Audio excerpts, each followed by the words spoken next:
엄마, 오빠한테 편지 왔네요. 뭐? 상국이한테 편지가 왔단 말이요? 아이고, 어여 읽어봐라. 뭐라고 썼든 건강은 괜찮대고? 아이고, 우리 엄마 성미도 급하시지. 기들려요. 내가 읽어줄 테니. 아이 그려, 어여 읽어봐.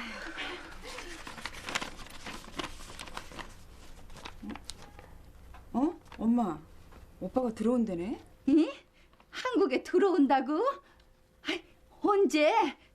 아주 들어온다는 거요? 다니러 온다는 거요? 이? 알았어요, 알았어. 내 천천히 읽어줄 테니까 잘 들어요. 상미야, 보거라. 아침 저녁으로 제법 쌀쌀한 날씨에 어머니 모시느라 고생이 많다. 어머닌 건강하시지? 어렸을 때부터 공부 욕심이 많았다는 오빠 상국 씨는 미국에서 박사학위까지 받은 재원이었다고 합니다. 상미야. 그런 상국 씨가 돌아온다는 사실 하나만으로도 상미 씨의 집은 잔치 분위기로 휩싸였다고 합니다. 어째 좀 싱겁게 된 것 같기도 하고.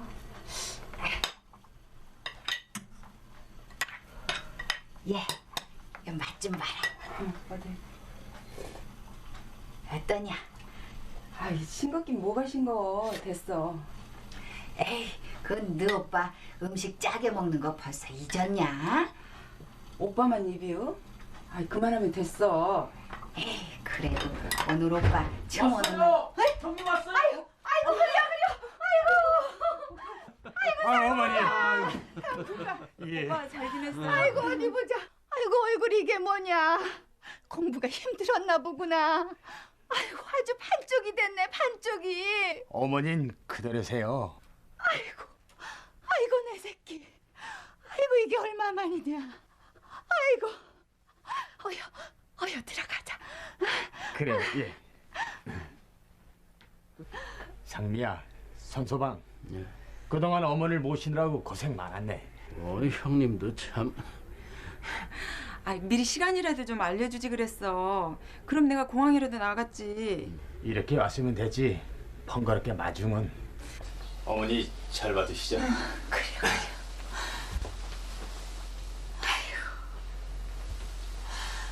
오빠의 귀국으로 인해 상미 씨의 집은 오랜만에 활기가 넘쳤고 연이어 상국 씨가 국내 굴지의 대학에서 강의를 맡는 등 웃음소리가 끊이질 않았다고 합니다. 그러나 그 기쁨이 채 가시기도 전에 불운의 그림자가 드리우기 시작했습니다.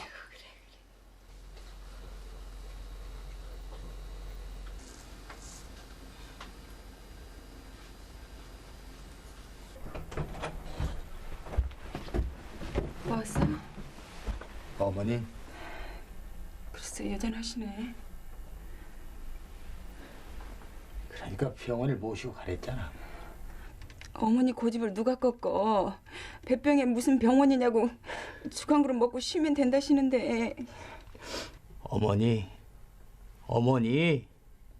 고집 피우시지 말고 병원에 한번 가세요. 네? 절 봐서라도. 예, 말씀하세요. 뭐라고요? 네? 엄마. 어머니! 어머니 정신 차리세요. 어머니! 엄마 정신 차려. 정신 좀 차려. 어머니. 엄마는 좀 떠와요.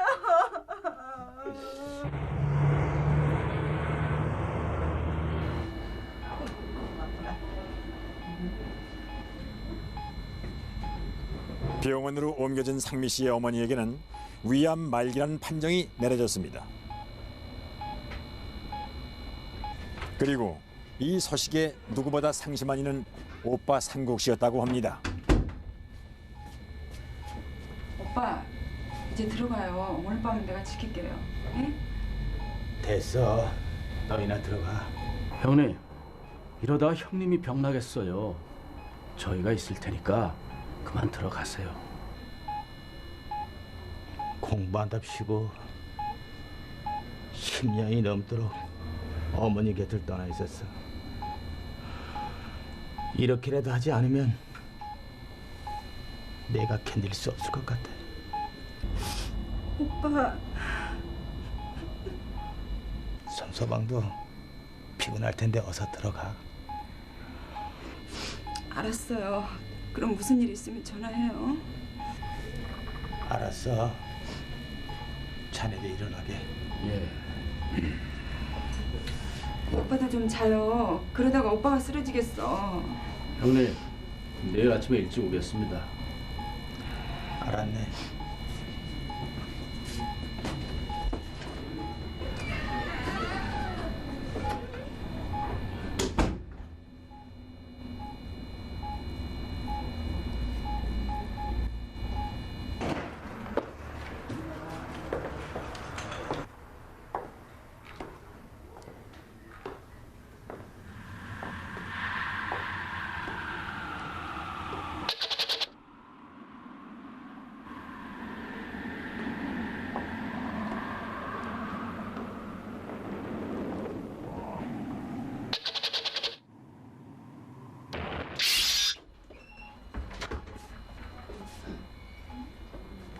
어머니, 어머니, 어머니 정신 좀 차리세요. 어머니 정신 좀 차리세요. 어머니, 어머니.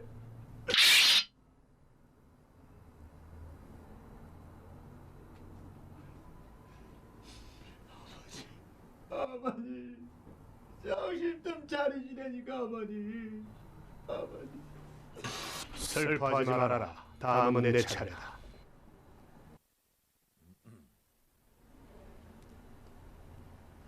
상국 씨가 보았다던 검은 그림자, 그리고 죽음을 예고하던 목소리, 그것은 무엇이었을까요?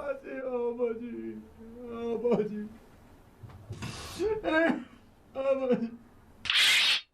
그런 돌아가시기 한 이틀 전 요 정도 될 거예요. 그때 이제 뭐 꿈인지 생신지 제가 막 이제 엄마 돌아가셨다고 울면서 뒤따라가니까 저승사자가 뒤를 확 돌아보면서 다음은 네 차례니까 울지 마라 하면서 이런 식으로 그래 이제 얘기를 하더랍니다. 저승사자가.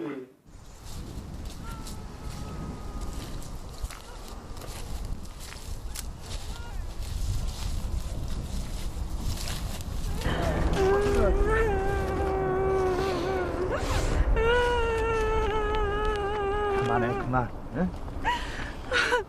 이럴 줄 알았으면 하기고 뭐고 그냥 돌아오는 건데 천하의 불효자가 따로 없다. 그런 말이 어딨어요. 엄마가 오빠를 얼마나 자랑스러워했는데. 아니야. 하기가 무슨 다 소용이야. 어서 올라가자. 응? 그만해.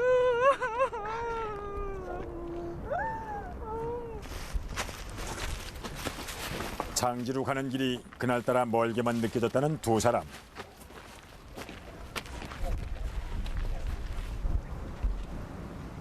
그런데 그렇게 느꼈던 것은 상국 씨와 상미 씨만이 아니었습니다.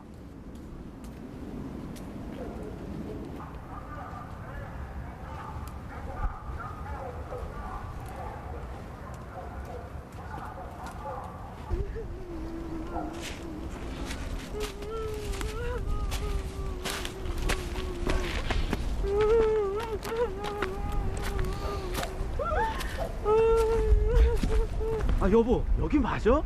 무슨 소리예요? 며칠 전에 같이 왔었잖아요. 아 그러게. 아 그런데 못 찾겠어. 아 상여꾼들이 어디냐고 난린데 말이야. 저쪽이야. 에? 어머니 몇 자리는 저쪽이라고. 무슨 소리예요, 형님? 형님 여기 처음이잖아요. 아니야, 분명히 애들이 그런 말을 했다고. 애들이라뇨? 아, 내가 분명히 들었다니까. 어머니 몇 자리 저쪽이라고. 묘자리를 찾아 헤매던 중 상국이 만났다는 아이들. 무슨 소리야? 애들이 어디? 도대체 상국이 본 것은 무엇이었을까요? 상국의 말인즉슨 다음과 같았습니다. 아 여보, 여기 맞아? 무슨 소리예요? 며칠 전에 같이 왔었잖아요. 아 그러게 말이야. 아 그런데 못 찾겠다니까. 아저씨는 엄마는 왜 저쪽으로 이쪽이 집인데 저쪽으로 가냐고요. 그치? 응.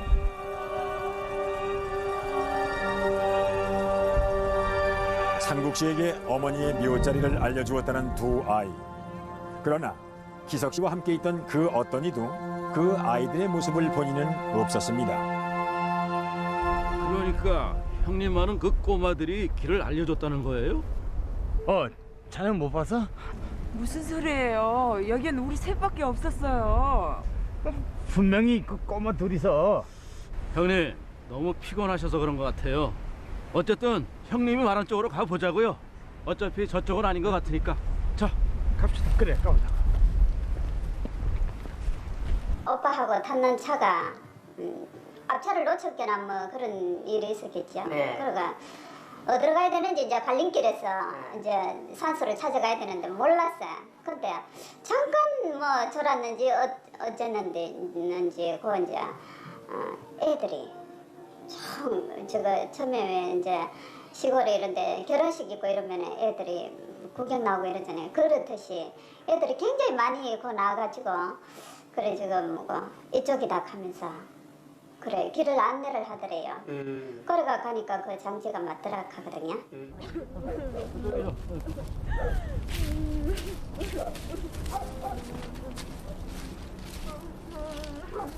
저기 맞아요?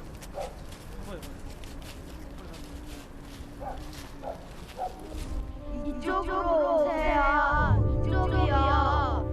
아저씨, 이쪽이에요.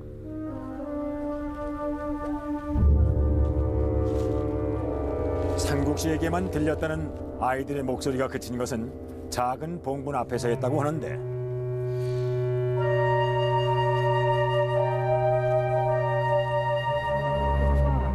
뭐 하는 거야? 아는 사람 묘야? 형님, 어머니 묘자리부터 찾아야죠. 해도 곧 저물 텐데.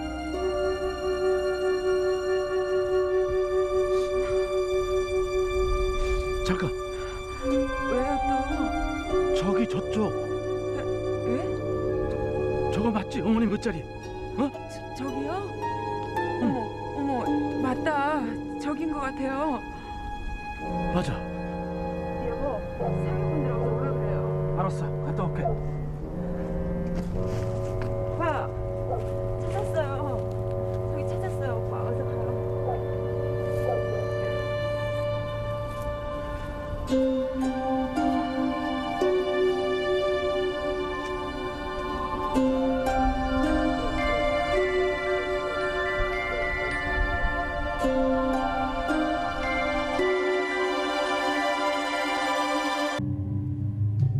어머니의 상을 치른 지 얼마 지나지 않아서였다고 합니다.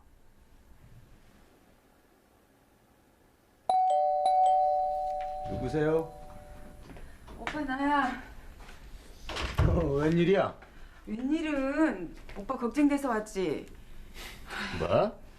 밥은 잘 챙겨 먹는지 청소는 제대로 하고 사는지 도대체 궁금해서 집에 있을 수가 있어야지. 내가 어린애냐? 그런 걸 다 걱정하게. 아이고 차라리 어린애면 옆에 끼고라도 있지. 하여튼 들어와 살지니까 고집은.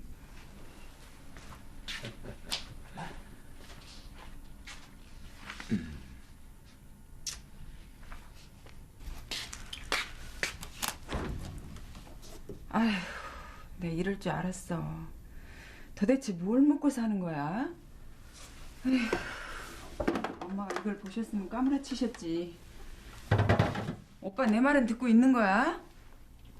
내 걱정 말고 손소방에 잘 챙겨. 49대 주인이라 아주 힘들었을 텐데. 아니 오빠가 지금 남 걱정할 때요?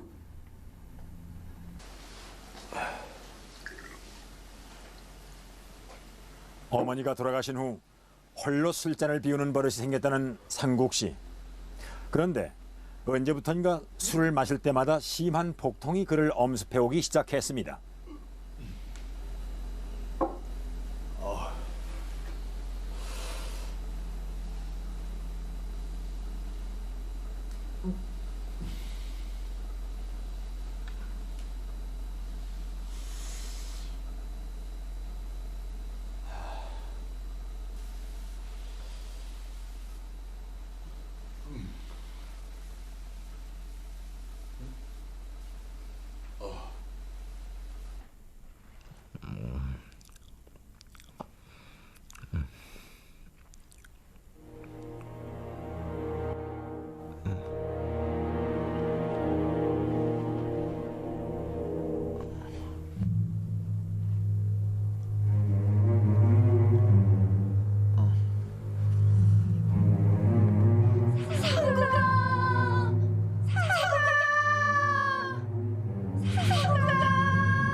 다음은 내 차례다.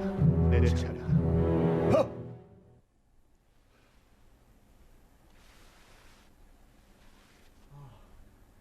어머니가 돌아가신 이후 계속되는 불길한 꿈과 연이어 찾아오는 복통. 상국 씨는 결국 병원을 찾게 됩니다.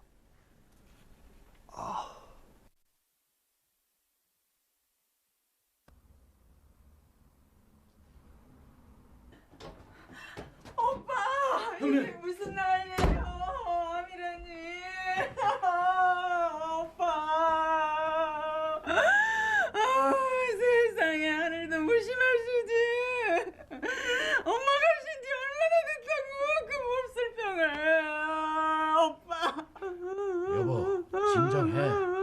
여긴 병원이라고. 응? 상미야, 그만 울어. 난 괜찮아. 형님, 곧 괜찮아지실 거예요. 요즘엔 좋은 약도 많고. 선서방, 고마우이. 우리 상미 잘 부탁하네. 아니 형님 무슨 말씀이세요? 아직 젊으신데 곧 좋아지실 거예요. 난 아니야.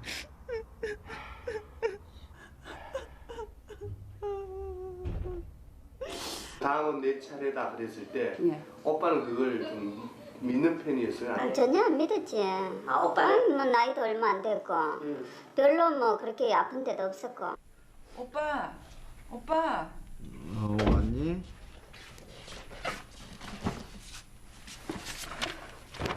지금 오빠가 책이 눈에 들어와요? 할 일도 없는데. 제발 좀 쉬어요. 정말 왜 이래? 병원도 싫다, 약도 싫다. 아유 정말. 근데 저게 다 뭐냐? 나 당분간 여기 있으려고. 선서방은? 선서방이 뭐 어린애요? 나 없으면 죽게. 그럼 난 어린애냐? 오빤 환자잖아, 환자. 괜찮다니까 그러네. 제발 좀 시키는 대로 해, 응? 아휴.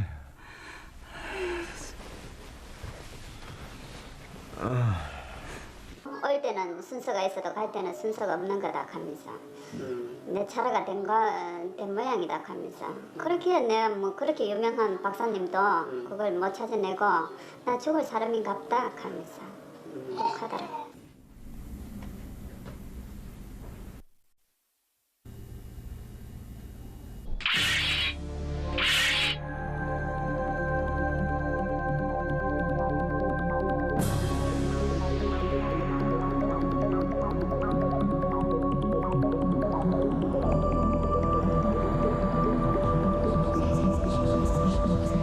마지막이니까 뭐 누구 이제 뭐 보고 싶은 사람 오라 이래가 저하고 남편하고 둘이 갔거든요.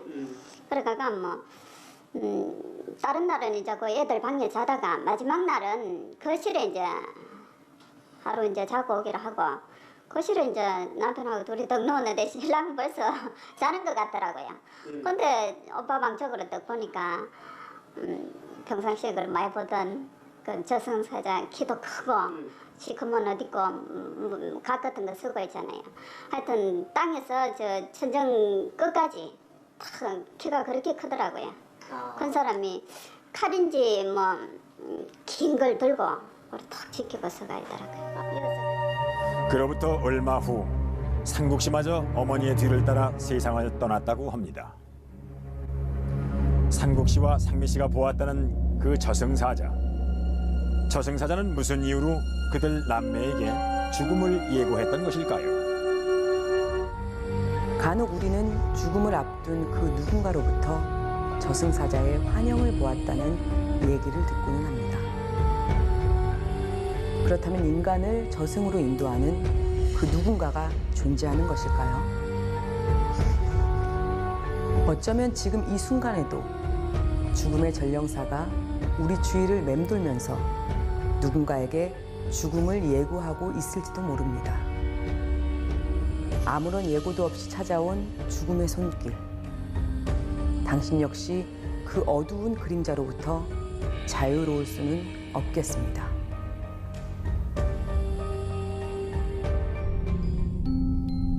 영혼을 볼 수 있다는 한 여인에 관한 제보를 받은 적이 있습니다.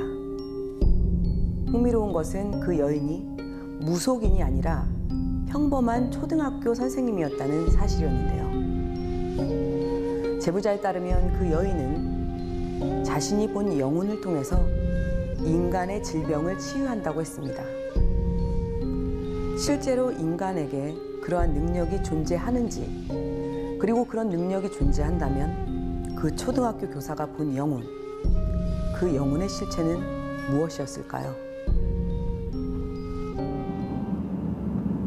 취재진은 영혼을 보고 또 그 영혼을 통해 이름 모를 병을 치유한다는 그 신비한 인물을 만나기 위해 안산으로 향했습니다.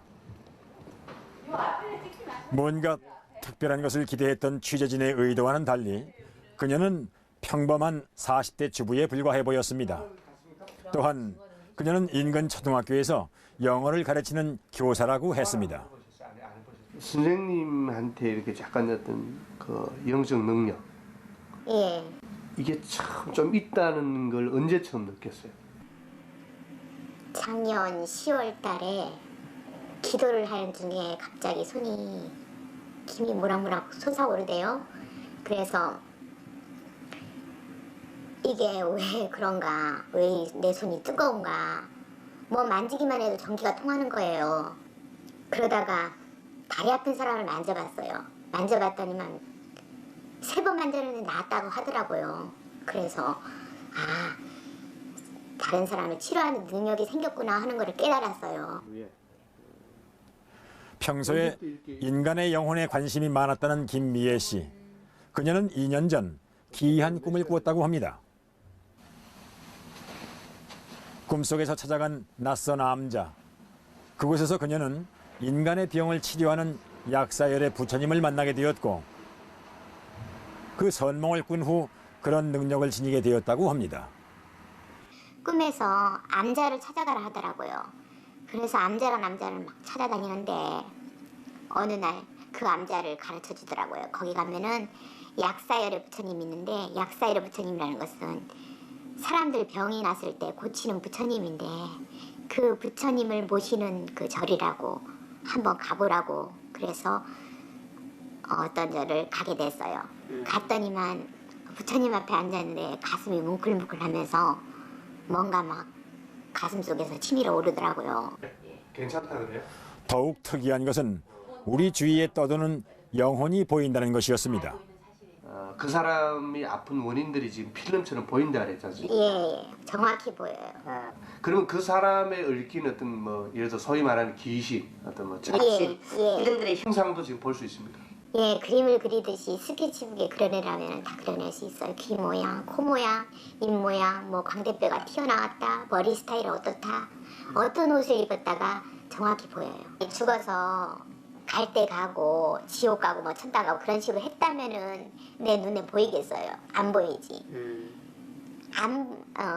이 보인다는 것은 그 주변을 맴돌다는 거거든요. 한이 맺혀갖고 자기 자손 주변을 맴돌고 내 한 점 풀어달라고 부탁하려고 옆에들 있는 거거든요.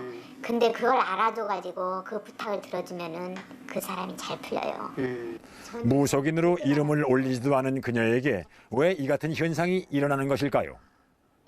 신을 받아들이려고 예. 우리가 혹시 뭐 무당이 된다라든지 아니면 뭐 점쟁이 된다 그러면 몸이 아파서 이제 신을 받아들인다 그러잖아요. 예. 이렇게 그런 것도 해보셨습니까?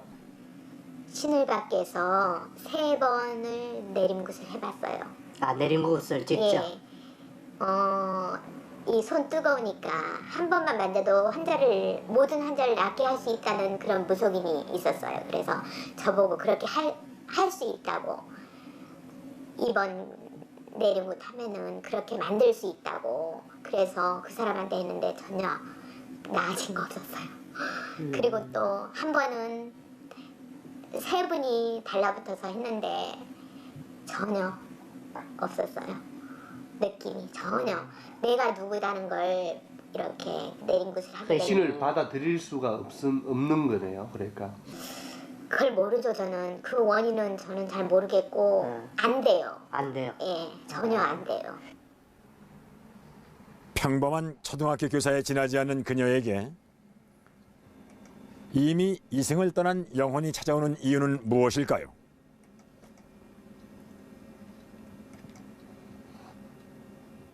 제가 보는 게 영가들인데 영가들 모습이 정확하게 보이는데 그 영가들 모습이 내 눈에 보인다는 것은 내가 영적으로 맑기 때문에 보인다고 생각해요. 내가 잘나서 보이는 게 아니고. 경문요집이라는 그러니까 그녀는 이승에서의 미련을 버리지 못하고 세상을 떠난 영혼들의 한을 풀어준다고 했습니다. 저번에 경문을 읽고 그 영혼을 위해 기도함으로써 그들을 저승으로 인도하는 것. 그것이 자신의 역할이라는 것입니다. 한 맺힌 영혼들이 그 누구도 아닌 그녀를 찾아오는 이유를 그녀는 그렇게 설명했습니다. 강귀신, 부부소와 강귀신 이런 식으로 읽어요. 그냥 읽기만 하면서 그 기운을 귀신에게 풀어넣어요. 많은 분들이 좀 봐달라 그럴 거 아닙니까? 예. 근데 이제 선생님이 그거 알고 있으세요? 다른 분들은? 절에서는 다 알죠.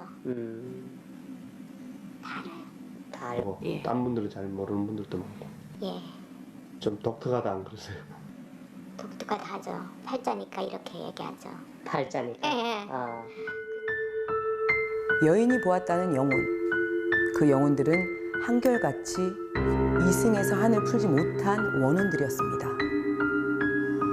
요절을 하거나 객사를 하는 등 갖가지 이유로 원만하게 죽음에 이르지 못한 원혼들을 눈으로 본다고 했습니다. 그 영혼들은 자신과 인연이 있는 인간의 주위를 맴돌면서 인간에게 어떤 식으로든 일종의 영향력을 행사하고 있다는 것입니다. 그렇기 때문에 그 영혼들의 한을 풀어주고 저승으로의 길을 열어주면 인간사가 원만해진다는 것이 이 여인의 질언이었습니다. 과연 그 여인의 증언이 사실이었는지 그 여인의 능력을 직접 체험했다는 한 제보자를 찾아가 봤습니다.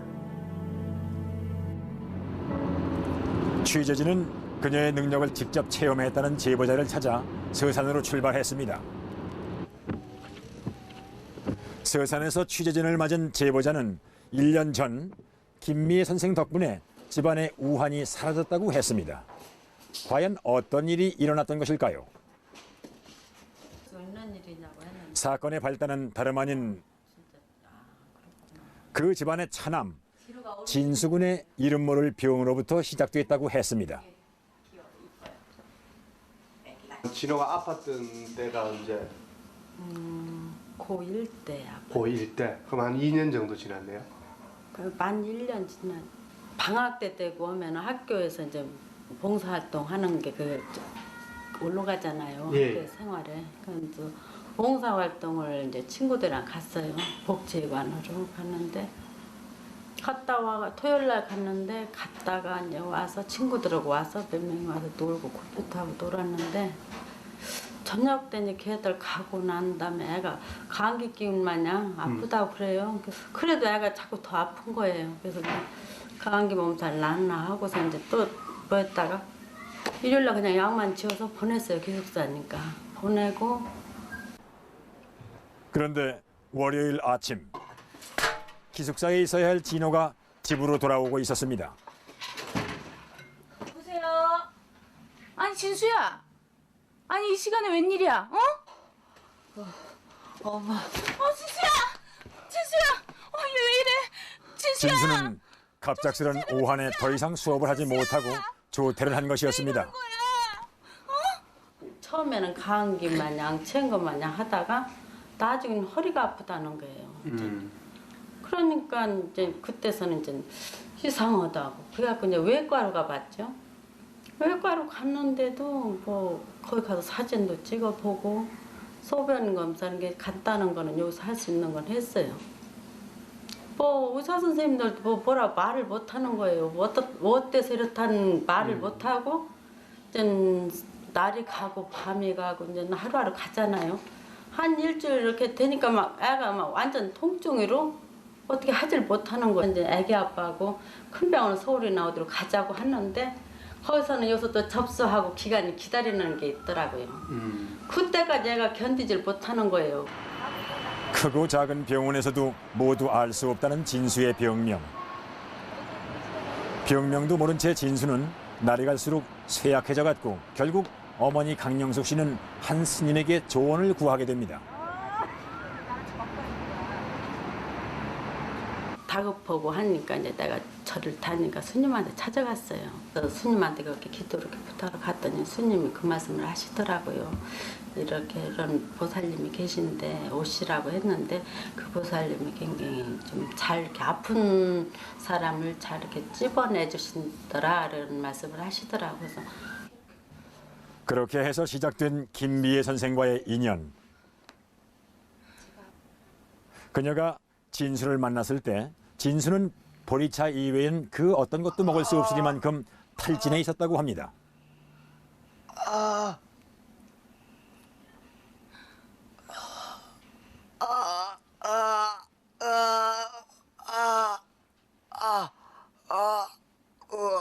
그런데 진수의 몸에 손을 대는 순간 김미애 선생의 뇌리 속에는 필름처럼 스치고 지나가는 영상이 있었습니다.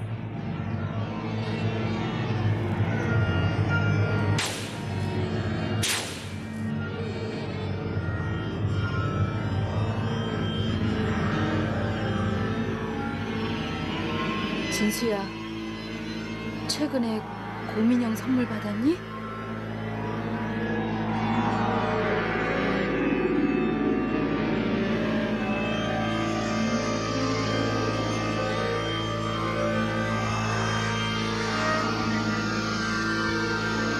고민형 만진 적도 없고? 참, 고민형이 끼어있는데 본 적도 없어? 며칠 전에 인형들을 만지게 했는데 어디서? 사회복지관에서 오래된 인형들을 잡아 있어서 보냈는데 그러고 보니 고민형도 있었던 것 같아요. 고민형과 알 수 없는 진호의 병은 무슨 관계가 있는 걸까요? 이 아픈 부위를 딱 만지면서 손을 딱 대고 기를 집중해요. 딱 기를 집중하다 보면 싹싹 필름처럼 비쳐요. 창틀에 뭐 인형 같은 게 보이고 공 같은 게 보이더라고요. 그러면서 혹시 이런 창틀 집에 있느냐고 하니까 없대요. 왜 이런 창가가 보이지? 하고 있었는데 진호가 아프기 시작한 것은 사회복지원에서 봉사활동을 마치고 돌아온 그날 밤부터였습니다. 그곳에서 진호가 버린 고민형과 원인 모를 진호의 병은 무슨 연관이 있었을까요? 그러면 이야기는 수년 전으로 거슬러 올라갑니다. 꼭꼭 숨어라 머리카락 보일라 꼭꼭 숨어라 가위바위보 야 인형 내놔 야 내놔 야 빨리 내놔 내놔 야 빨리 내놔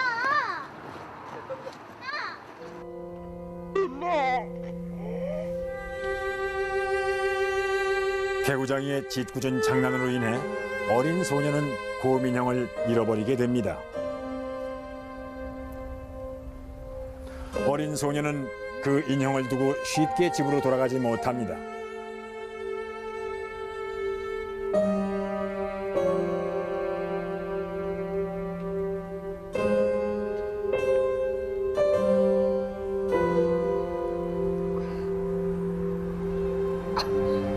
결국 그 어린 소녀는 밤새도록 그 담장 안에서 인형을 바라보다 폐렴에 걸리게 되었다고 합니다.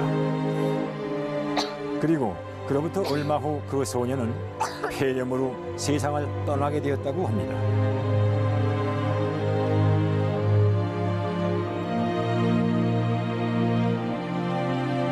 결국 그 고민형에 맺힌 한 여자아이의 한이 진수에게 옮겨온 것입니다. 복지관에 가서 이렇게 좀 아기가 이렇게 어디서 죽었었나 봐요. 그 보살님 그거를 말씀하시더라고요. 처음에 걔가 아프게 된 거는 이제 거기에 복지관에 가서 그 애가 갖고 놀던 그런 물건 청소하고 하다가 만진 것 같다고. 그 붙었던 잡기가 아주 뭐 못된 잡기였으면은 떨어지기가 힘들어요.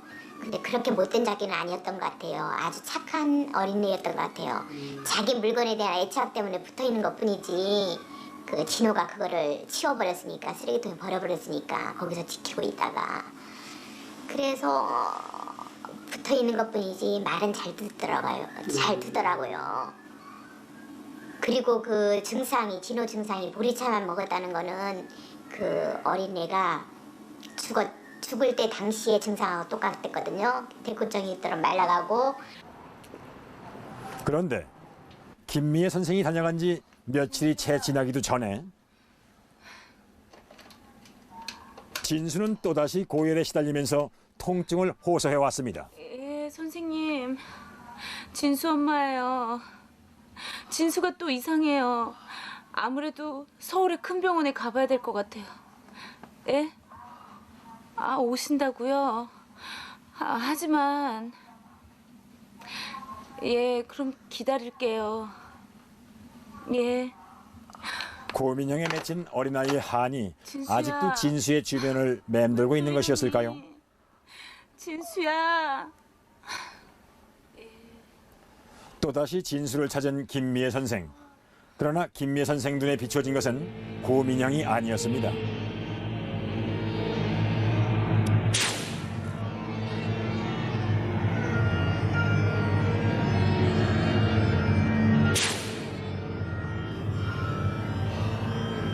단발머리에 한 3, 40대쯤 돼 보이는 여자였는데 볼은 통통하고 제 사촌 동생인 것 같아요. 생김이 꼭 걘 것 같아요. 죽었죠? 네. 재작년에 자궁암으로 세상을 떠났는데 죽어서 화장했죠. 보살님이 얘 허리 아픈 건 다른 사람 또 조상이 있는 것 같다고 그러고 누구 있냐고 했더니 한번 이렇게 머리가 이렇게 갸름하고 여자인데 40대 초반인 것 같다고 그래요. 가만히 생각해 사준 신우가 자궁암으로 죽었거든요. 김 선생은 진호의 등을 후려치기 시작했고 그럴 때마다 진호의 몸부림은 더욱더 심해졌습니다. 아픈 부분을 때리면은 처음엔 아프다고 하더라고요. 막 완전 세게 때려도 뭐 상도 사정없이 막 손바닥 때리면은 처음엔 아프다고 하다가 나중에는 막 나 대죽는다고 막 뜨거워 죽겠다고 나 하지 말라고 그 야단을 하더라고. 그래서 저도 진짜 보살 여기 계시지만 우와 저게 있을 수 있는 일인가 왜 뜨겁다고 가. 그래서 그렇게 되면 그 정도 한참을 때리고 나면 그 몸이 막 정신없이 빨갛거든요. 그럼 멍이 들어야 되는데 조금 있으면 그게 하나도 없는 거예요. 그 손바닥이 손자크라도 그냥 때려도 그게 손자크에 나였잖아요. 모든 사람들은. 그리고 애가 유는 살인데도 손자크에 하나가 없는 거예요. 그게 좀 굉장히 신기했어요. 경문을 했어요? 귀신되는 경문. 어떤 경문이에요? 불설 감기경이라고 스님이 책자를 주대요. 불설 감기경. 감기경. 예, 네. 귀신 떼는 경문이 네. 있어요. 그 경문을 하면서 때리고 그러더니만 한 2시간 지나니까 걷겠다 했죠? 걸어보겠다 했죠? 안 아프다고? 그로부터 며칠 후 진수는 다시 시작된 요통 때문에 쉽게 잠을 이루지 못한 채 화장실을 드나들었다고 합니다. 그런데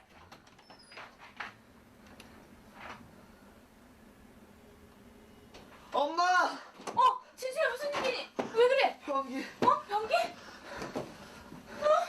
놀랍게도 진수가 본 소변에는 잿빛의 횟가루가 섞여 있었던 것입니다. 하고 한 일주일 요 정도 이렇게 됐는데 이렇게 고추가 아프다고 그래요. 소변 볼 때. 그래서 왜 그러냐고 그랬더니 그 소변 같은 걸 다 받아냈으니까 왜 그러냐 했더니 나중에 이상한 찌꺼기가 이렇게 나와요. 어떤 색이었어요? 나오는 소변으로? 약간 회색이라고 할까? 예. 약간 그런 색 비슷하대요. 소변의 회색 같은 예, 어떤 약간 예. 좀 이렇게 뭐 진흙 같은 느낌도 있었어요? 진흙 같은 것보다는 가루라고 볼 수 있어요. 아, 회색 가루? 예, 예. 그렇게 이렇게 그리고 그게 한 며칠 정도? 3, 4일 정도? 그게 그런 이제 예. 소변을 계속 봤어요? 예, 그런 식으로 이렇게 보면 찌꺼기가 이렇게 있더라고. 그러고 나더니 그때부터는 아프다고 않더라고요. 그 고추가 예, 아프지 않다고 그러면서 서서히 일어났어요. 진수가 알았던 이름 모를 병. 그 원인이 진정 두 영혼의 한 때문이었을까요? 어쨌든 진수는 그날 이후 예전의 건강을 되찾았다고 합니다. 얘가 너무 신기한 거예요. 신기해요? 신기하죠. 아, 신기하죠. 겪었으니까. 너무 말랐었어요. 막 진짜 막 아우 나 사람이 나도 알아. 그때 상황. 이 말하면은 진짜 이렇게 그렇다는 상상을 해도 그 정도 말을 생각 안 했었어요. 거의 뭐 뼈밖에 없었습니까? 아유 막 가죽밖에 없었지. 할 수가 없었어요. 얘가 막 무통 마냥 뭐 다리가 이러는데 아무것도 없었어요. 그냥 쭉쭉 빠져 막. 이 카페트를 깔았는데 네. 두 개 용부에다 이 카페트를 깔았는데 짤 정도로 막 수분이 나오는 거예요. 땀이. 아우 무서워. 나 지금 생각해도 나 그거 생각했거든요. 네. 그러면서도 신기해요. 그런 일이 생긴 이후 진수의 가족들은 모두 영혼의 존재를 믿게 되었고 늘 집안의 평온을 비는 마음으로 천수경을 낭독하는 소리가 끊이질 않게 되었다고 합니다.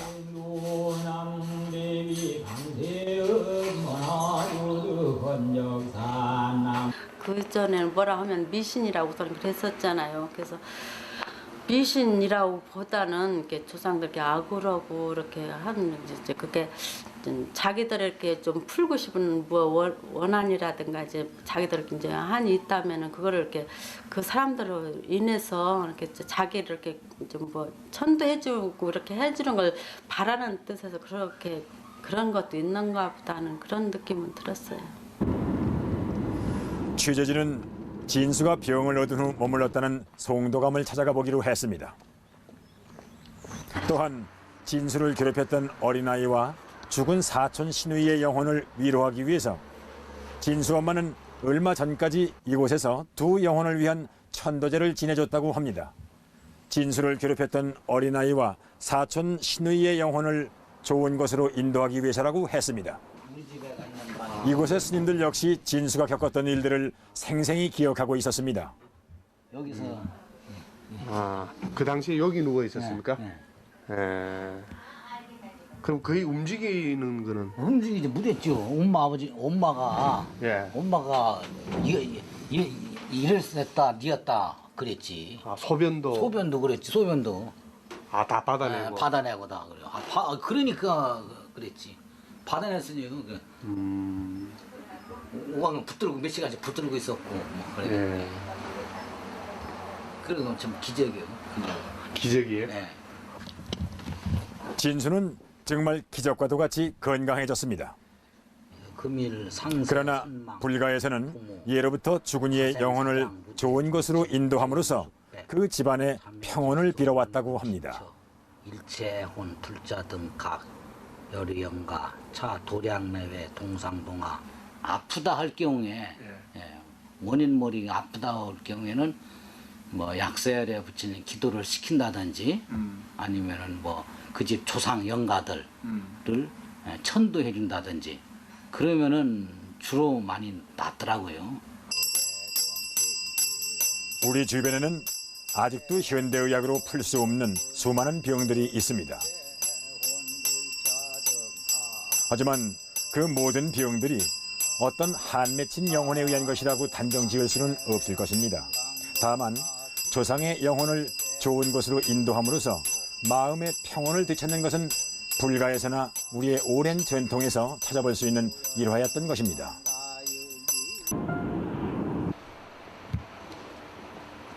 제보자를 만나 자세한 사연을 듣기 위해 충남으로 향했는데요.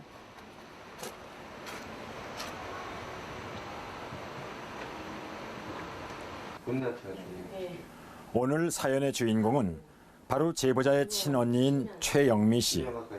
과연 그녀에겐 어떤 일이 있었던 것일까요? 라는 소리는 확실하게 들었고요. 근데 그 영향이 아버지 때문에 또 있을 수 있다라는 얘기도 들리더라고요. 아버지 마음 아플까 봐 얘기 안 했는데 동생 최영은 씨는 언니의 안타까운 사연을 털어놓기 시작했습니다. 도우고 싶은 마음에 젊은 나이인데 이대로 평생 혼자 살기를 너무 안타깝고 불쌍하기도 하고 그래서 저희 굿도 해보고요. 돈 들여서 굿도 해보고 별것 다 했는데 아무 소용없어요.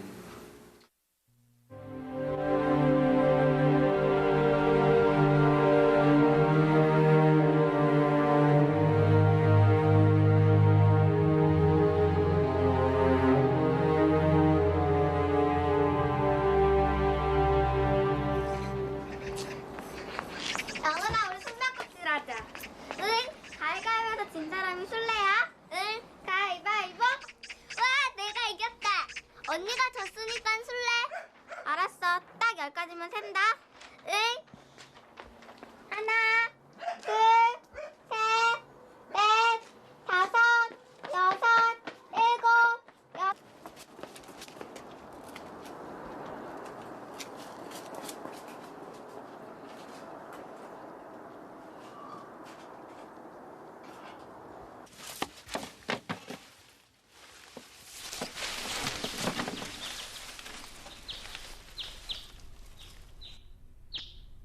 자, 이제 참는다. 이번엔 정말 안 봐줄 거야. 알지?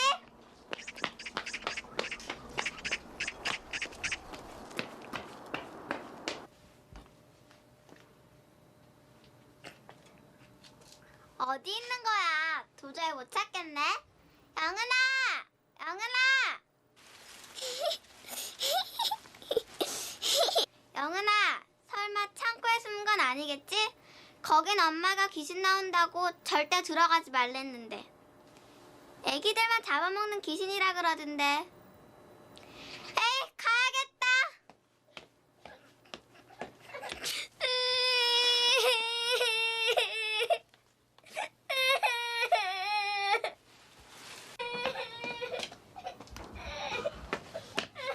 영훈아, 거기 있었어?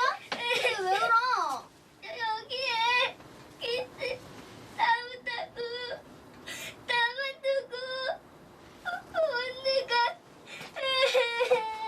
언니가 장난한 거야. 너 놀려주려고 장난한 거라니까. 귀신 같은 건 없어. 없다니까. 그리고 그런 게 있다 해도 이 언니가 지켜줄게. 걱정하지 마. 정말이지? 그럼.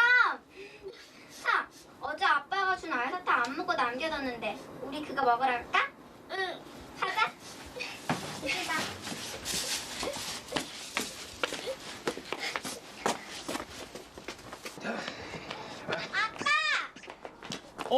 아이고 우리 귀여운 딸들 잘들 놀았어? 네.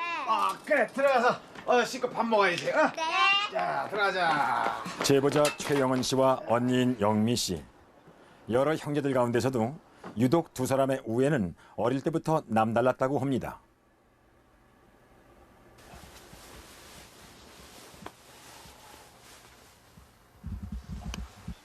당신 요즘 왜 그래요? 통 식사도 못 하시고.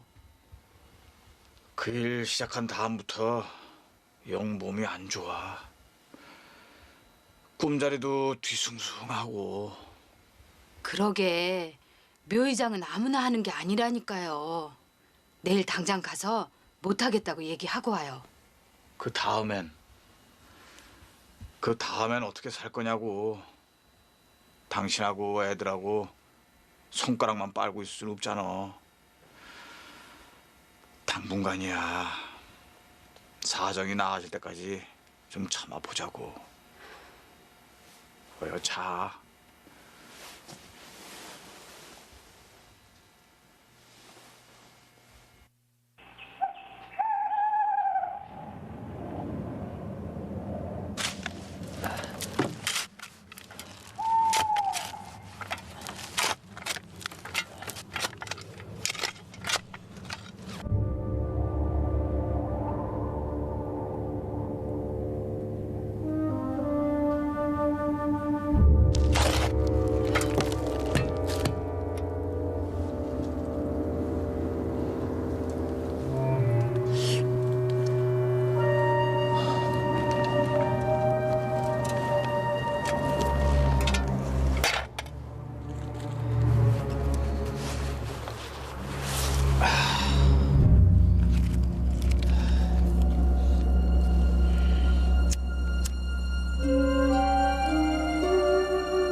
여보, 당신 왜 그래요?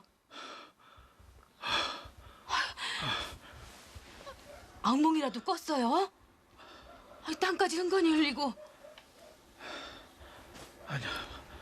어려운 형편 때문에 묘 이장일을 시작한 이후 최인철 씨는 종종 악몽에 시달려 왔습니다.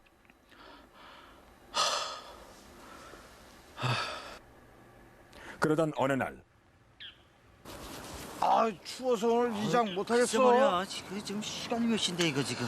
아 참나 이거 참. 안녕하세요. 벌써 오셨네.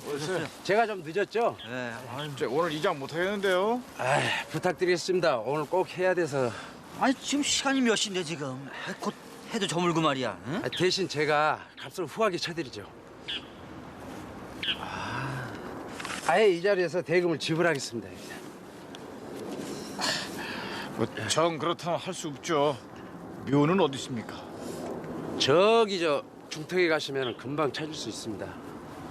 아유, 꽤 멀리도 있네. 응?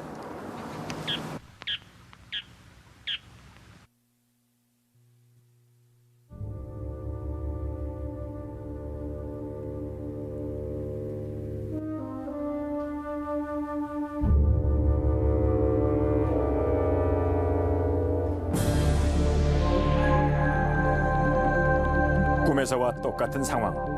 그래서였을까요? 평소 늘 해오던 일이었지만 그날따라 인철 씨는 뭔가 불길한 예감을 지울 수 없었습니다.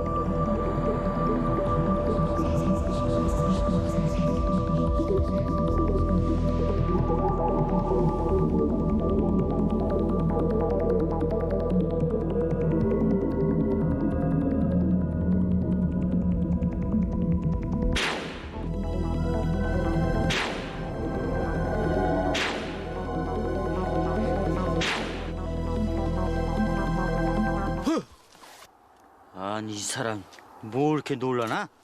사람 무한하게, 응? 참. 아니 혹시 뭐 내가 없는 사이에 뭐 무슨 일도 있었던 거 아니야? 아 일은 무슨. 혹시 알아?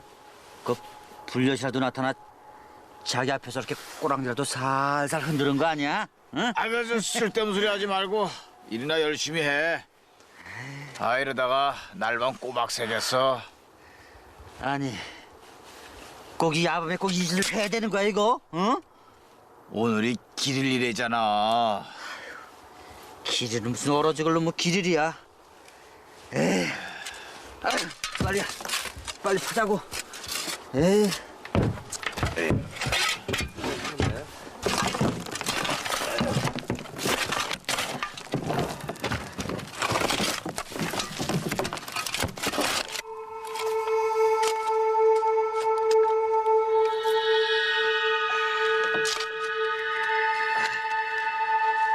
됐다. 저 좀 비켜. 뚜껑 좀 열어보게.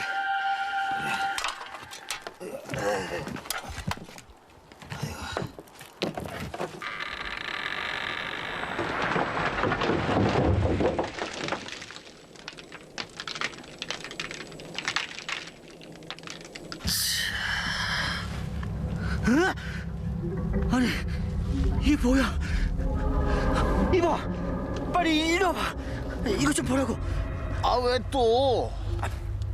뼈가 노랗잖아. 아 그래서? 아니, 뼈가 노랗다는 거는 이 자리가 바로 명당자리라는 거야. 그렇다면 이장을 하지 말아야 한다는 소리지. 응? 글쎄 나도 그런 얘긴 듣긴 들었는데 아 미리 그 돈을 받은 걸 어떻게 해. 아 그자 그러지 말고 어서 일이나 하자고. 그래. 야,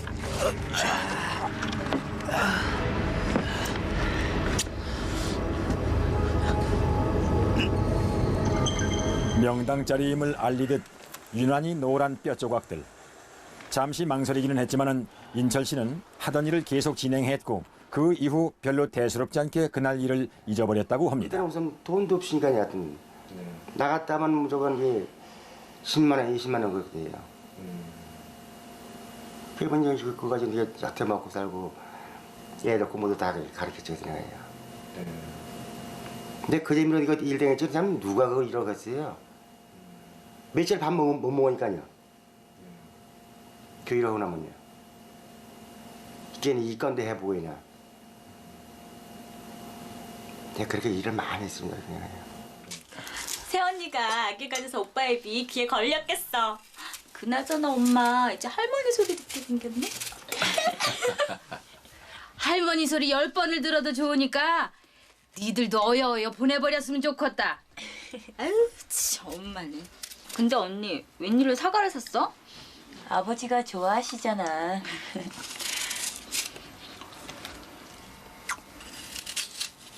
이번 주 토요일이다. 늦지 않게 시간 맞춰서 나와. 참, 아버지.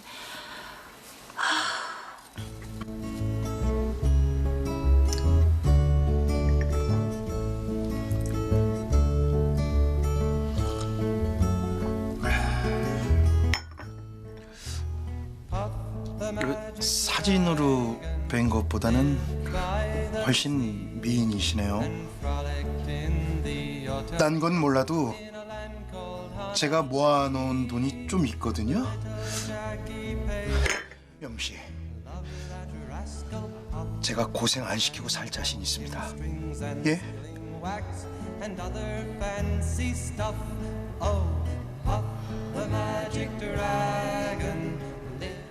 아버지의 권유로 억지로 선을 보러 나갔던 최영미 씨. 하지만 그 이후 영미 씨의 결혼은 일사천리로 진행되어 갔고 얼마 지나지 않아 결혼식을 올리게 되었습니다.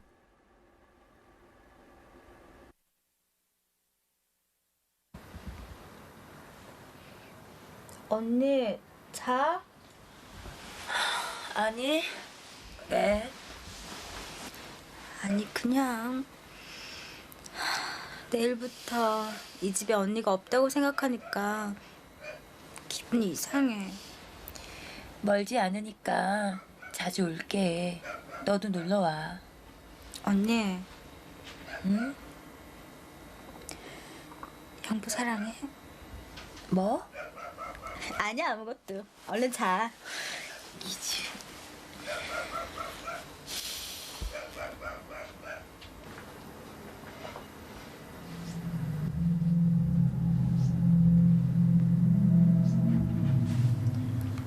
언니 무슨 소리 안 들렸어? 이상하다. 이 시간에 누가 올 리도 없고.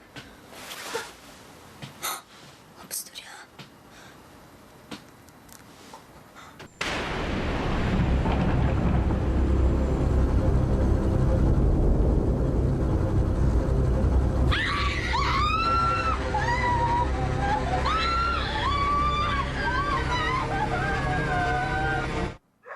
오밤중에 잠들었다고 못 들어가는 겨? 놀랬잖아요. 놀랄 일도 셌다. 내일 큰일 치르려면은 일찍도 자. 자자. 저 잔소리 듣기 싫어서 나도 씨발 가버리든지 해야지. 언니랑 어렸을 때도 잘 지냈나요? 그럼요. 언니가 굉장히 동생들 잘 챙겨줬어요. 너무 잘 챙겨주고 이뻤고 효녀였고 부모한테 잘한 효녀였고. 그러니까 저도 마찬가지로 커서 언니한테 그대로 또 해주고 싶고. 지금은 거의 저 외에는 언니 별로 식구들 좋아를 안 해요. 솔직한 얘기로. 너무 귀했으니까. 하지만 시작부터 영미 씨의 결혼 생활은 그리 순탄치 못했습니다. 아우 여보. 어디서 이렇게 많이 먹었어요? 어디서 먹긴 좋은 데서 먹었지. 좋은 데.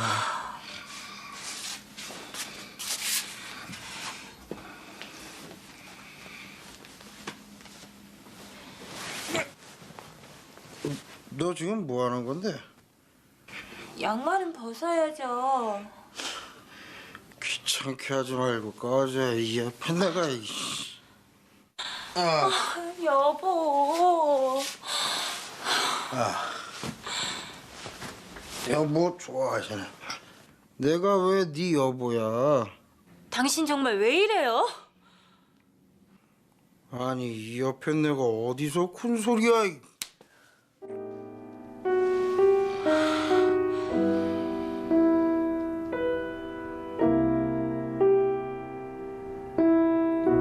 결혼 당시에는 알지 못했던 남편의 알코올 중독 증세. 남편과의 이러한 갈등으로 영미 씨는 몸과 마음이 병들어가고 있었습니다.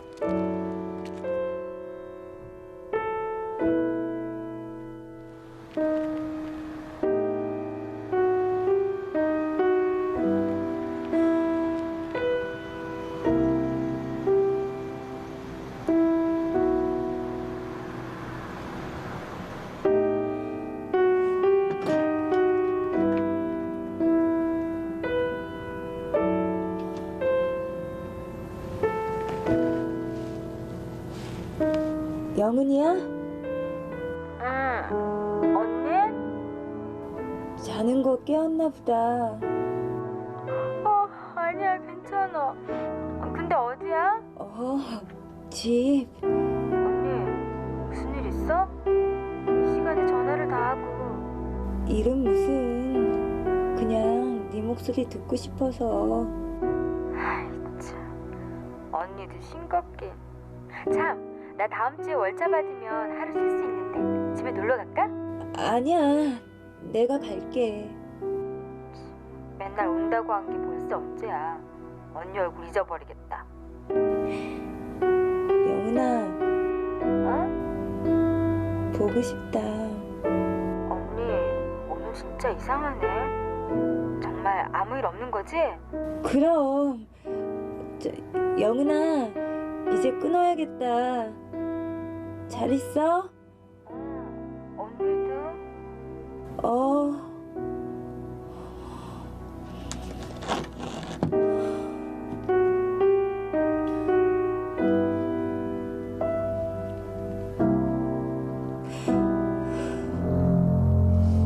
가정 불화로 인해 최영미 씨는 결국 제보자의 집으로 몸을 피하게 되었다고 합니다.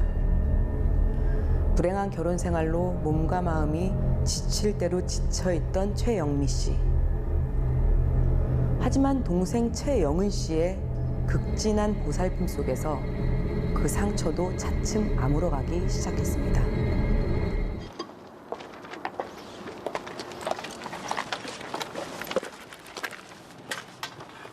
언니, 그냥 여기서 좀 더 쉬지. 왜 가려는 거야? 언제까지 이렇게 있을 순 없잖아. 아무 일도 안 하고 있으니까 좀 그래서 마침 태백에 일자리도 있다고 하고 얼른 돈 벌어야지. 그래도 언니 이렇게 보내는 건 왠지 마음에 걸려. 이젠 네가 정말 언니 같다. 걱정하지 마. 나도 이제 내 인생 찾아야지. 그래. 거기 가면 전화 자주 하고 그리고 혼자 있다고 아무렇게나 먹지 말고 밥 꼬박꼬박 챙겨 먹어. 알았지? 알았어. 그럼 간다.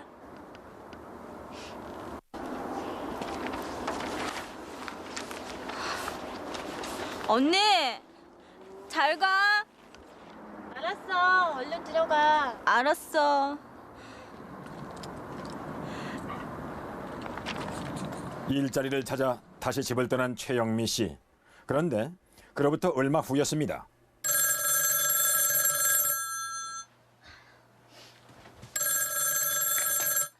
여보세요? 예, 그 최영은 씨 댁이죠? 예, 그런데요. 여기 태백 관광 호텔인데요. 언니가 지금 난장판을 피우고 있어요. 뭐라고요? 빨리 좀 와주셔야겠어요. 예, 알겠습니다. 지금 바로 갈게요.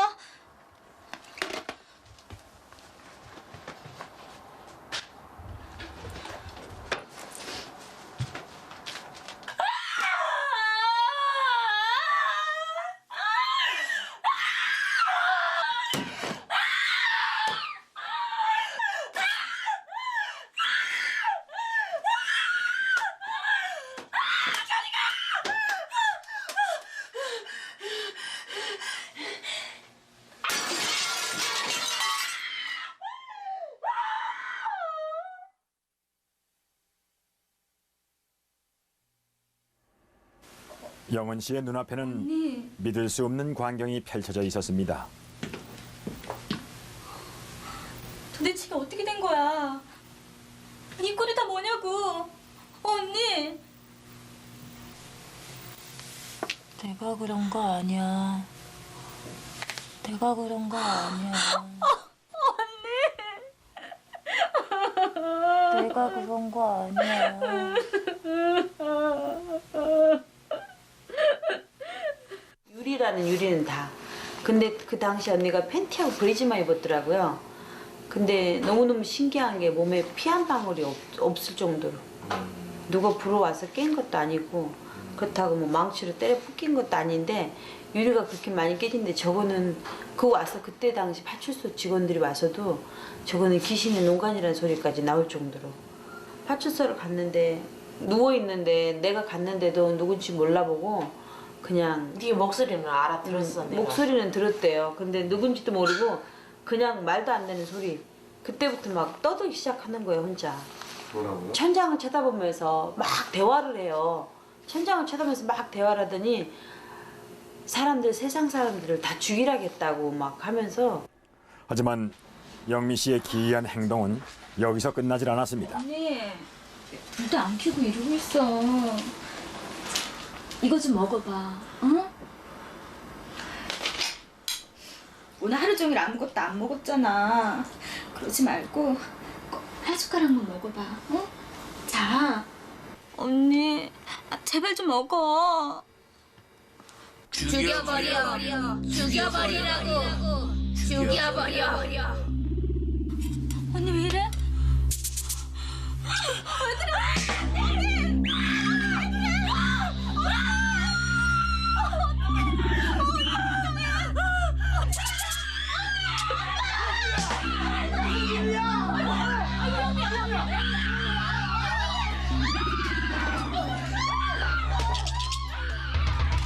발작을 할 때는 180도로 변한다는 최영미 씨. 그건 이미 영미 씨의 모습이 아니었습니다. 힘든 애가 되게 이한테 허벅지 여기 물렸다니까요. 제 정신 깨는데 그걸 물어보면 난 기억 못한다고 해요. 저는 온디온들이 어디 가서 한 번 했는데 상처가 지금도 있어요. 얘는 아버지가 때 이렇게 물 때는 제정신이 아니게 묻지 않았어요? 나 그거 보고서 그때 이게 혹시 얘가 뭐 쉬었다 했어요 생각해요. 아빠, 언니 어떡해요? 글쎄 말이다.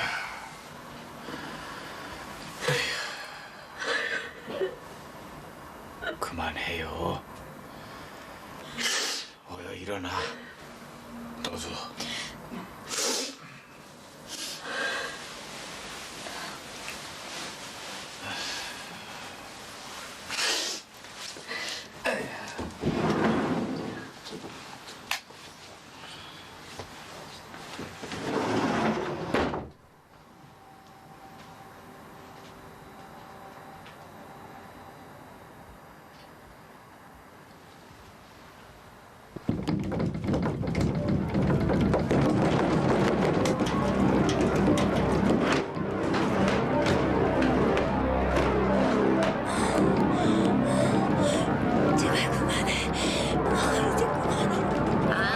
걱정하지 마. 넌 내가 시키는 대로 하기만 하면 돼. 싫어.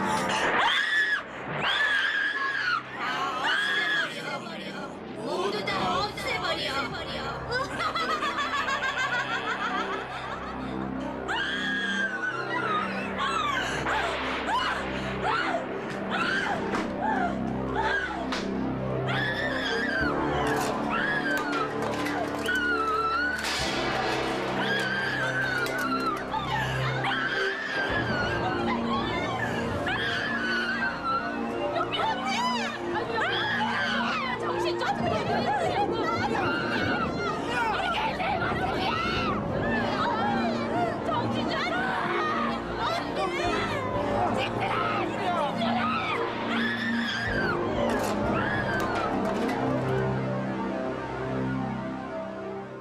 처음에 이제 그 증세가 올 때 되면요 잠을 며칠 안 자요. 밥 입을 안 돼요. 그럼 빼짝 마르면서 담배만 지금 한 갑 정도는 지금 아무것도 아니고 그때는 막 2갑, 3갑 막 그 자리에서 계속 피는 거 있잖아요. 내 정신이 아니지 피는 거는.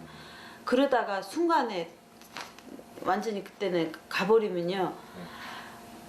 옆에 누가 앉아있을 수가 없을 만큼 혼자 하루 종일 입을 장없이 1초도 안 닫고 계속 욕을 하면서 저기서 누가 나 쳐다보면서 얘기시킨다고 그러면서 뭐 누구 죽이라고 한다고 막 하고 막 천장에서 누구 쳐다본다 그러고 막 그런 얘기를 수없이 해요. 하루 종일 떠들어요. 그럼 우리는 감당을 못하니까 그때는 식구들이 어떻게 할 줄 모르니까 병원을 가는 수밖에 없어요. 계속되는 발작으로 영미 씨는 입원과 퇴원을 수없이 반복했다고 합니다. 그리고 그때마다 이런 얘기를 했다고 하는데요. 영훈아, 못 믿겠지만 내가 그러고 싶어서 그런 게 아니야. 내 의지가 아니야. 이상한 목소리가 들려. 목소리가 들려. 알아. 언니 말 믿어. 곧 괜찮아질 거야. 가자 언니. 응?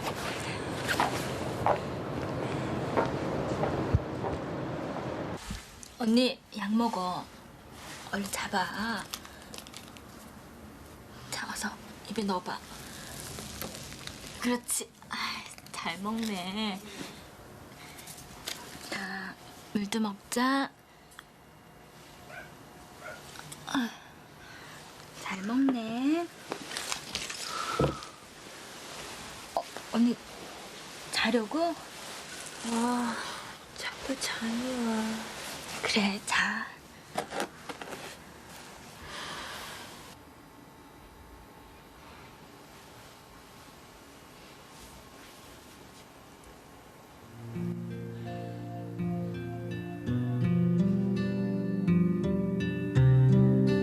귀신 같은 건 없어. 없다니까. 그리고 그런 게 있다 해도 이 언니가 지켜줄게. 걱정하지 마. 정말이지? 그럼. 자, 어제 아빠가 준 알사탕 안 먹고 남겨놨어. 언니, 걱정하지 마. 무슨 수를 써서라도 내가 꼭 고쳐줄 거야. 이젠 언니, 내가 지켜줄 거야.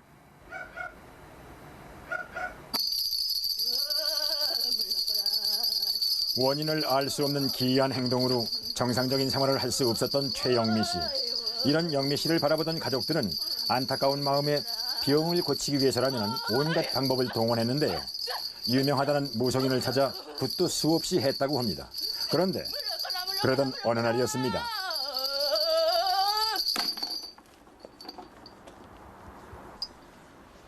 너 해서는 안 될 짓을 했어. 예? 건드려서는 안 될 걸 건드렸다고. 그래서 네 딸년이 저렇게 된 거라고. 억울한 영이 너 대신 네 딸년을 건드린 거라고.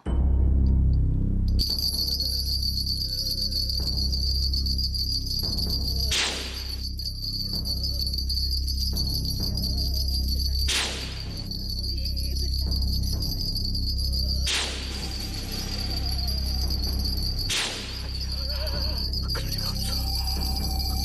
그럴 리가 없어.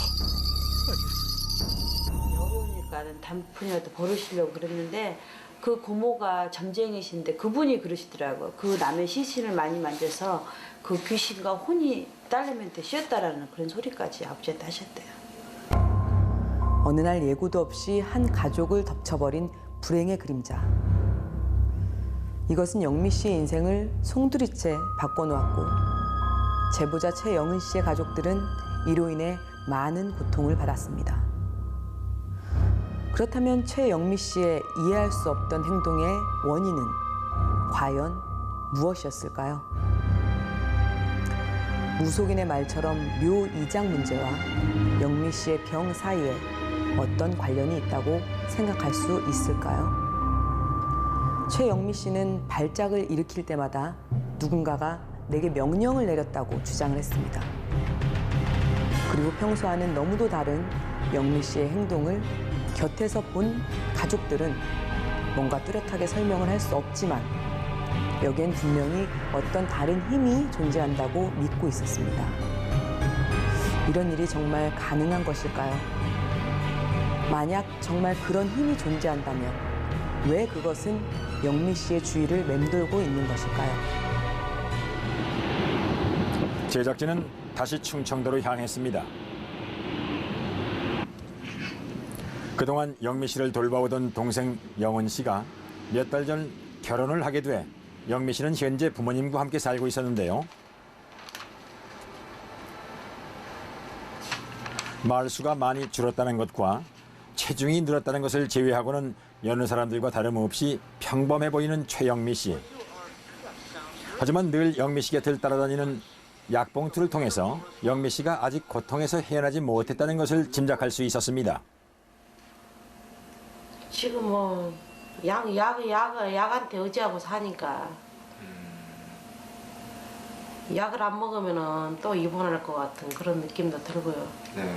살도 이렇게 안 쪘었거든요. 근데 살이 이렇게 찌더라고요. 약 먹으니까. 아, 그래요? 예. 제 체질이 아니거든요, 지금. 살이 많이 올랐죠. 그리고 그런 일이 생기면은 꼭 살이 빠지거든요. 생길라 그러면은 바짝 말라요. 그런 증상이 1년에 얼마나 나타나요? 한 2년, 1년에 한 번씩 오더라고요. 1, 2년에 한 번씩? 네. 지난 여름 마지막으로 발작을 일으킨 후 현재까지 최영미 씨는 별다른 증상을 보이지 않고 있는 상태였습니다. 하지만 언제 또다시 병이 재발할지 아무도 장담할 수 없고 이로 인해 최영미 씨는 현재 거의 정상적인 생활을 영위하지 못하고 있었는데요. 이런 영미 씨를 바라보는 가족들의 안타까운 마음은 말로 다 표현할 수 없을 정도였죠. 지금은 비록 남들과 다른 생을 살고 있지만은 10여 년 전만 해도 영미 씨는 누구보다도 꿈이 많은 건강한 젊은이였습니다. 지금은 이 몇 장의 사진으로 그때를 추억할 수밖에 없는 영미 씨. 영미 씨로부터 이런 행복을 앗아간 존재는 과연 무엇이었을까요? 제작진은 우선 영미 씨가 최근 입원했던 병원을 찾아가 보기로 했습니다. 충남에 위치한 한 정신병원. 과연 이곳에서는 영미 씨에게 어떤 진단 결과를 내렸을까요? 요거네요. 병원의 도움으로 당시 최영미 씨의 입원 기록을 찾을 수 있었는데요. 이거요? 차트를 통해 밝혀낸 병원의 진단 결과는 바로 조울증, 정신분열 현상의 일종이었습니다. 담당 의사를 통해 좀 더 자세한 얘기를 들을 수 있었습니다. 언제 들어왔습니까? 이분은 2000년도 6월 8일에 들어왔네요. 2000년 6월 8일이요? 예. 그때 들어올 때 당시 증상 같은 건 어땠어요? 그때? 어쨌거나 그 집에서 문제가 행동상의 문제가 있었고 그래가지고 동네 사람들이 결국 신고를 해서 응급으로 모시게 된 걸로 되어 있고요. 굉장히 이제 횡설수설하는 그런 어떤 얘기들 저희가 판단을 했을 때는 이분은 들어오실 때 그런 어떤 증상이라든가 이런 것들이 조금 조증에 해당되지 않는가 그런 생각이. 의식은 있지만 자신도 통제할 수 없는 괴상한 행동. 이런 발작은 1, 2년에 한 번꼴로 일어났고 그때마다 제보자 가족은 어쩔 수 없이 최영미 씨를 병원에 입원시켜왔다고 합니다. 그렇다면 이런 행동이 정말 단순한 조울증 때문이었을까? 혹시 어느 무속인의 말처럼 제보자 아버지의 과거 묘 이장 일과 관련이 있는 것은 아닐까? 다음 날 제작진은 묘 이장 일과 영미 씨 병과의 관련성을 알아보기 위해서 풍수지리학자와 함께 다시 제보자의 집을 찾았습니다.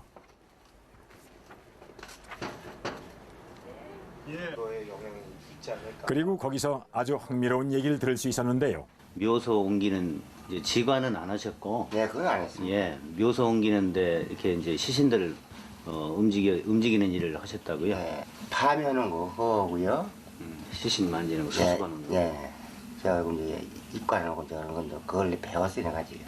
묘자를 직접 잡으신 적은 없고? 아니, 그건 없어요. 혹시 시신을 옮기는 과정에서 우리가 명당을 보면 뼈가 노랗죠?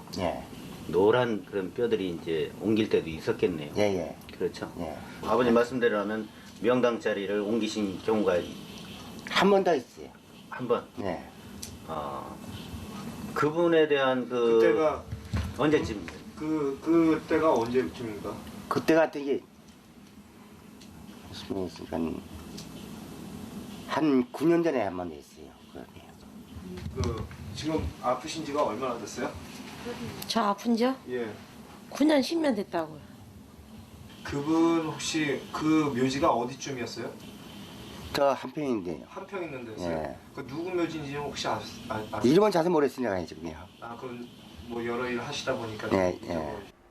풍수학자인 모종소 씨는 과거 최인철 씨의 묘 이장일과 영미 씨 병과의 연관성에 대해서 언급을 했는데요. 우연의 일치인지 놀랍게도 인철 씨가 명당 자리의 묘를 옮겼다는 그 시기와 영미 씨가 발작을 일으키기 시작한 그 시기가 묘하게 맞아떨어졌습니다. 그리고 또 한 가지, 바로 그 명당 자리에 묘를 옮겼다는 그 시기에 최인철 씨는 불의의 사고로 다리를 다쳤다고 하는데요. 이런 일련의 사건들은 묘 이장일과 영미 씨 병과의 연관성에 더욱 관심을 갖게 했습니다. 93년 3월 15일 날 다쳤습니다. 그때 그때가 그해 공장을 들어가신 건가요? 그 전에 들어갔죠. 그 전에. 이장일 하시다가 이제 그 전에. 이제 명당에서 흉지 간다는 건 극과 극이거든요. 아주 뭐 지위가 확 떨어지는 거기 때문에 그래서 이제 굉장한 그 아주 화난 상태죠. 그분이. 예, 그런 상태에서 이제 후손도 원망하게 되고 후손들도 혼나게 되고 직원이라든지 같이 일했던 사람한테도 나쁜 일이 생길 수 있는 경우가 생기거든요. 네. 그렇다면은 과연 또 다른 가능성은 없는 것일까? 제작진은 영혼과의 교감을 통해 그들의 모습을 볼 수 있고 또 원혼을 달랠 수 있는 능력을 지니고 있다는 한 스님과 동행을 해보기로 했습니다.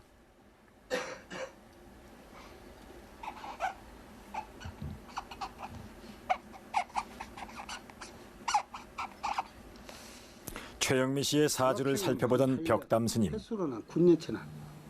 아픈 지가요? 예. 예. 예? 예. 그리고 딱 그때부터 끊기. 몇 살 때부터? 예. 그때부터 끊기지, 그지? 정확하게는 만 8년. 알았어요. 횟수로는 9년째 나거든. 그 정도가 되는 것 같은데. 28살 때.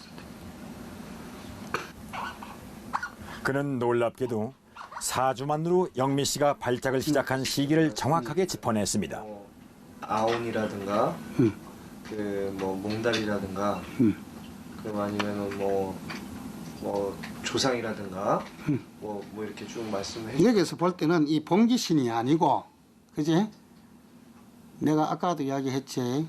꼭 자기가 집안에 관련된 귀신 말고도 그제 남의 귀신도 인연이 되면은 그게 더 무서울 걸릴 수가 있어. 놈이 묘를 팠다든지, 그지? 묘를 파도 뭐 우리가 꼭 그럴라 한 건 아닌데, 그지? 잘못해가 해꾸질을 했다든지, 안 그래? 그러면 내가 그게 뭐 집을 짓기 위해서, 그지? 이제 부르도라자가 밀다가 보니까, 그지? 그게 무덤이 있어가지고 잘못됐다든지 그런 수도 허다 있거든. 우리가 살다 보면은.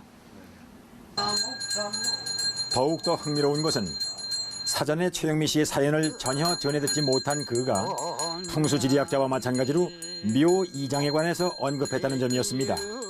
그는 비록 고의가 아니었더라도 다른 사람의 묘를 잘못 건드렸을 경우에 화를 당할 가능성이 충분히 있다는 얘기를 했는데요. 과거 최인철 씨가 묘 이장을 함으로써 활령의 기운이 집안으로 흘러들어왔고 가족 중에서도 유독 심약한 마음을 지녔던 최영미 씨의 약점을 틈타 그곳에 자리를 잡게 되었다는 주장이었습니다. 그리고 그런 원혼의 기운을 달래고자 그는 최영미 씨에게 구명시식을 제안했습니다. 호방동토이신 호방용왕 호방성자 동방가이벌 정생신 남방인계흑생신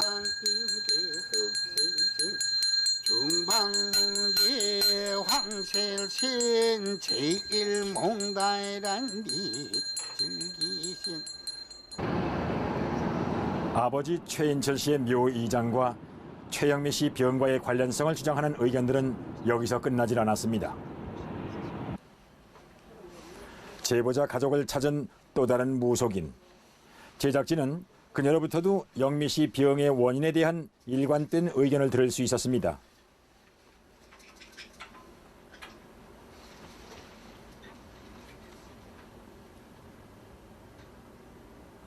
홀령과의 대화를 시도하던 그녀. 잠시 후 이런 얘기를 했는데요. 누구랑 대화를 자꾸 하게 되죠. 예.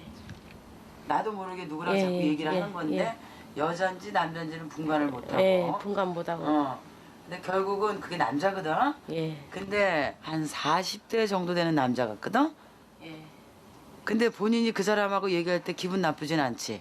예. 그런 거는 못 느끼. 못 느끼는데 다만 기분이 공중에 뜨는 것 같고 내 정신이 아닌 것 같은 예, 느낌이 들죠. 예. 홀령 관계네. 귀신 관계고 지금 보니까 있네 몸속에. 예, 아직도 있어요. 뒤돌아볼래? 푼다고 많이 풀어봤는데. 푼다고 많이 풀어도 뭐 어찌됐든. 도 자기 몸속에 있다고 생각하세요? 있는 것 같아요. 조금 느끼거든요. 어떻게 느끼시는데요? 글쎄.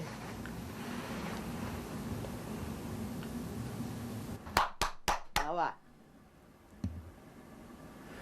여러 사람의 일관된 주장. 그것은 바로 과거 아버지의 행적이 딸에게 영향을 미쳤다는, 다시 말해 업보였습니다. 맺혀가지고 왜 내 자리 좋은 명당자를 왜 뺏었느냐. 이래서 그 업보가 이렇게 왔는데 사실은 이제 이자손 앞에 뭔가를 그 얘기를 하려고 한 거예요. 어떤 무녀의 힘을 빌려서라든지 아니면 무엇을 영혼의 어떤 그런 것을 자꾸 전달을 했는데 이자손이 그걸 모르는 거야. 모를 수밖에요. 보통 평생 사람이 어떻게 알겠어요. 근데 나하고 아까 그 귀신하고 대화를 좀 해봤더니 나는 그 내 자리에서 쫓겨났기 때문에 내가 그 한이 져가지고 내 집을 찾기 위해서 이렇게 방황을 했다라고 얘기를 했어요. 보세요. 이어서 무속인은 제작진에게 원래 위치했던 묘의 명당 자리와 이장을 한 흉당 자리의 위치에 대해서 아주 구체적으로 설명하기 시작했습니다. 그래서 요게 바로 이렇게 있단 말이에요. 여기 중산에 여기다 묘자리, 여기가 명당 자리고. 또 지금 이 악산으로 옮긴 것은 한 곱에 굽이 넘어서 이 좀 몇 산을 넘어 가지고 말하자면 묘자리를 썼는데 막 그 높은 산도 아닌데 높게 보이는 듯한 산이에요. 높은 산은 아닌데 그 높게 보이는 듯한 산이면서도 이상하게 이렇게 좀 삐죽삐죽하게 그러면서 주위에 뭐 무슨 박 같은 것도 보이고, 이렇게 올라가는 그 치중에 박 같은 것도 보이면서 여기에다가 묘자리를 쓴 것 같아요. 중간에. 네. 중간에 허를 써가지고, 그죠? 이 자리를 확 파냈습니다. 그렇죠. 여기를 갖다가 이렇게 해가지고 만들어 놓은 거야. 근데 이거는 안 돼. 여기는 분명히 물도 나올 것이요. 말하자면 자리가 별로 신통치 않고. 영미 씨 병의 원인이 정말 그 묘자리 때문일까? 만약 그것이 사실이라면 과연 어떤 명당 자리였기에 지금껏 그 기운이 영미 씨에게 남아있는 것일까? 제작진은 풍수지리학자와 함께 이장을 하기 전 묘자리가 있었다는 전라도의 한 야산을 찾아가 보았습니다. 당시에 생생했던 기억 때문인지 최인철 씨는 어렵지 않게 원래 묘가 있었던 자리를 찾아냈습니다. 요 나무 대체 보니까요. 네. 나무 그냥 있었어요. 지금 요 데가 나무에서 이쪽으로 오신 거예요? 네. 그게 나무에서 이쪽 자리? 그렇죠. 이게 요 근방이었다? 네. 한 분은 여기 있었고요. 세 분 있었는데 좌팔이 나무 밑에 있어요. 그 노란 뼈가 나왔던 그 여기 중간. 이 자리예요? 네, 중간 여기야. 무속인의 말처럼 그다지 높지 않은 중산에 위치한 묘자리. 그렇다면 이 묘자리의 풍수학적 위치는 어떻게 설명할 수 있을까요? 거기가 그 연꽃의 중심 자리고 그 신방 자리. 여기가 주위에 지금 논이 쭉 펼쳐져 있죠. 뺑 둘러. 이 논은 풍수적으로 물로 해서 그럽니다. 그래서 물 위에 떠 있는 신방, 그리고 이 주위에 보시면 뺑 눌러서 원을 그리면서 산이 에워싸고 있습니다. 이것은 연꽃의 꽃잎이다 이렇게 이제 해석을 합니다. 연화부수형국이다 이거죠. 풍수적으로 연화부수형국은 또 아주 기운이 그 신방 자리, 묘가 있는 그 주위는 아주 좋은 명당 자리가 있다고 봐야죠. 연화부수, 물 가운데 떠 있는 연꽃의 형상을 의미하는 말인데요. 이 연화부수는 풍수지리학적으로 옛부터 아주 명당 자리에 속하는 곳이라고 합니다. 그렇다면 이런 명당 자리의 묘를 굳이 옮긴 이유는 무엇이었을까요? 제작진은 이곳 선산의 소유주를 찾아가 보기로 했습니다. 계세요?